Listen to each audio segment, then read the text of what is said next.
the 3 things that I want to leave with you, just these 3. I could do 10, I could do a whole life class. But just these 3 things will carry you if you let them. First and foremost, knowing who you are. Knowing who you are. Being able to answer this question, who am I? And what do I want? Who am I really? My answer is I am God's child. I am that which is born of all that is. I am, as Pierre de Chardin said, a spiritual being having a human experience. Come trailing the breath of the ancestors yet, but trailing the breath of the angels. And understanding that because I am connected to the source of all that is possible for me. That's who I am. And what do I want? I don't want to just be successful in the world. I don't want to just make a mark or have a legacy. The answer to that question for me is I want to fulfill the highest, truest expression of myself as a human being. I want to fulfill the promise that the Creator dreamed when He dreamed the cells that made up me. What do I want? You must have some kind of vision for your life. Even if you don't know the plan, you have to have a direction in which you choose to go. What I've learned is that's a great metaphor for life. You want to be in the driver's seat of your own life, because if you're not, life will drive you. So, knowing who you really are in this space and time that we embody. That's number 1. What do you want? Who are you? Number 2, you must find a way to serve. Martin Luther King said that not everybody can be famous, but everybody can be great, because greatness is determined by service. Now, we live in a world where everybody wants to be famous and where we admire people for just being famous. We think being known brings us value.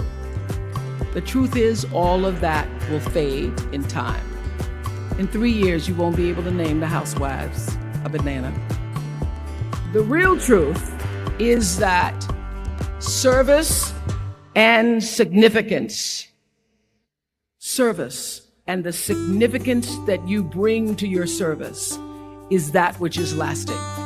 So to be able to, whatever your occupation or job or talent or gift is, our honorees today getting doctorate degrees, to apparently opposite fields, HIV and AIDS and the spoken word. But what they have in common is service, using the spoken word in service to community and the world. Using your knowledge and information about HIV and AIDS and medicine in service to the world. And if you look at all the most successful people in the world, whether they know it or not, they have that paradigm of service.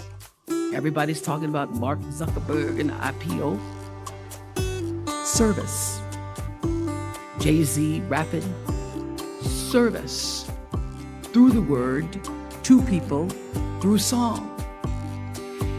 For many years, I was really just happy to be on TV, and people would stop and say, "Oh, you on TV?" "Yeah, I'm on TV. I like being on TV. It's a nice job." And it was about the time that I received my honorary doctorate from Spelman around 1993. So I don't know if that had something to do with it. I thought of myself as Dr. Winfrey. That I went back and I took a long look at what it was I was doing on TV and made a decision that I was no longer going to just be on TV, but I was going to use TV as a platform, as a force for good, and not be used by TV. And I will tell you, my decision to make that significant change in the way I operated on television, using television as a service, changed my career exponentially. Service through medicine, service through art. Using whatever it is you produce, your product, as a way of giving back to the world. When you shift the paradigm of whatever it is you choose to do to service, and you bring significance to that, success will, I promise you, follow you. Service and significance equals success. That's number 2. Number 3, it's so simple, but so hard to do. Always do the right thing. Be excellent. People notice. Think of how you notice. You go to Taco Bell, somebody gives you an extra napkin and some sauce. You notice. You want to go back to that person, because even at Taco Bell, excellence shows itself. Be excellent. Let excellence be your brand. Everybody talks about building a brand. I never even knew what that was. When people say, you're a brand, I would say, no, I'm just Oprah.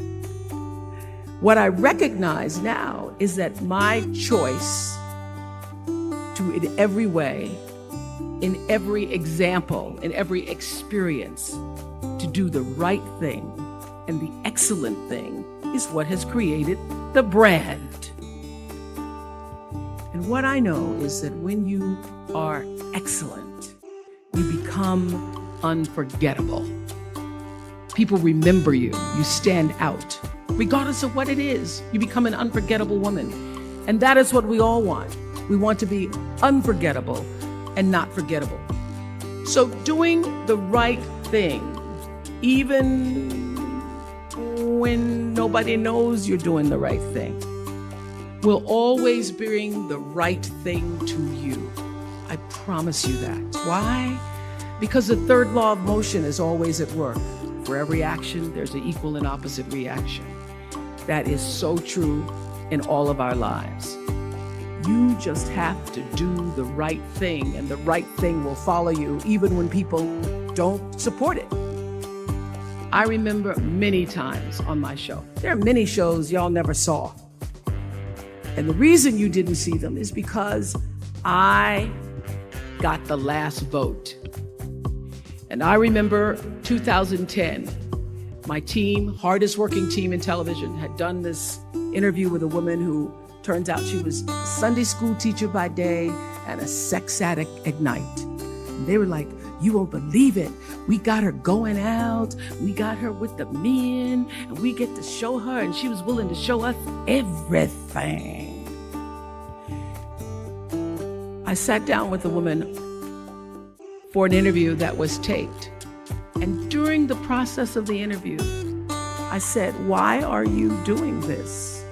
And she said, oh, I want to help people. I want to tell my story and I want to help people. I said, do you have children? She says, yes, I have a 10-year-old son. I knew right then, this is never going to see the light of day. So we got off the air and I said to the lady, we are not going to air that show. And she said, why? My producer said, why? She knew she was being filmed. She knew what she was saying. She knows what I said, because her son will never get over it. Her son will never get over it. And it's not worth a rating point to me. Not worth a rating point to me to know that there's a 10-year-old boy who's destroyed because his mother went on the Oprah Winfrey show and told all her business. You do the right thing, even when other people think it may not be. And oftentimes, when you make a decision to do the right thing, immediately you're faced with doubt.